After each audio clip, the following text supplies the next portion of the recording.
Bismillah, Assalamualaikum Ustaz. Waalaikumsalam warahmatullahi wabarakatuh.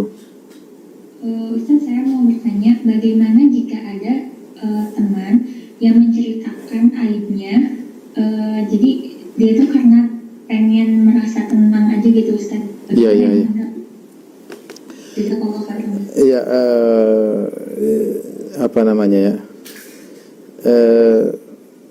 Kalau memang dia merasa harus perlu sebenarnya kan tidak boleh, namanya aib tidak boleh diceritakan ya. Tapi kalau dia bilang saya tidak bisa menanggung aib ini, saya kalau cerita, saya tidak cerita saya bakalan begini, kita nasihati dulu, kamu tidak usah cerita aib sama saya lah ya. Atau dia bisa dengan orang ketiga, dia bisa cerita misalnya gimana menurut kamu ada perempuan yang seperti ini, kan tidak harus mengatakan saya ya.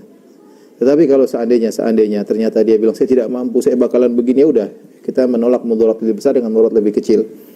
Ya silakan kamu cerita, ya kita cari solusinya bareng-bareng, ya kita berusaha kasih masukan serius. Kalau nggak bisa kita telepon ustaz, tanya ini masalah yang dihadapi begini, dalam rangka untuk membawa dia kepada kebaikan. Tapi kalau bisa kita nasihati agar tidak cerita, itu lebih baik ya. Tapi sendiri tidak bisa menahan dirinya, kecuali harus cerita. Karena nama perempuan beda-beda. Ada yang lemah sekali, dia harus cerita. Kalau enggak, dia bisa lebih down, lebih stres dan yang lainnya. Ya, kita menolak kemudaratan lebih besar dengan kemudaratan lebih kecil. Ya, maka kita dengarkan, kita berusaha kasih masukan. Dan ikhwan, maksud saya, akhwat sekalian rahmatillah subhanahu wa ta'ala, memang kalau sudah berhadapan dengan wanita, ya, berat ya. Saya saja beberapa kali wanita punya masalah nanti lewat istri saya, kemudian sudah kadang bicara sama saya. Mereka maunya dengar terus, saya nggak bisa ya.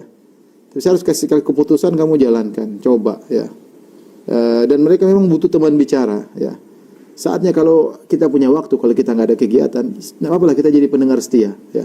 Jadi kalau laki-laki suami kita sibuk, misalnya laki-laki sibuk, kalau perempuan terkadang ada waktu luang, kemudian dia hanya ingin menyampaikan masalahnya, ya kita dengarin sambil kasih arahan, Ya kita sabar menghadapinya. Kita jadikan itu sebagai saran untuk meraih pahala di sisi Allah Subhanahu wa taala.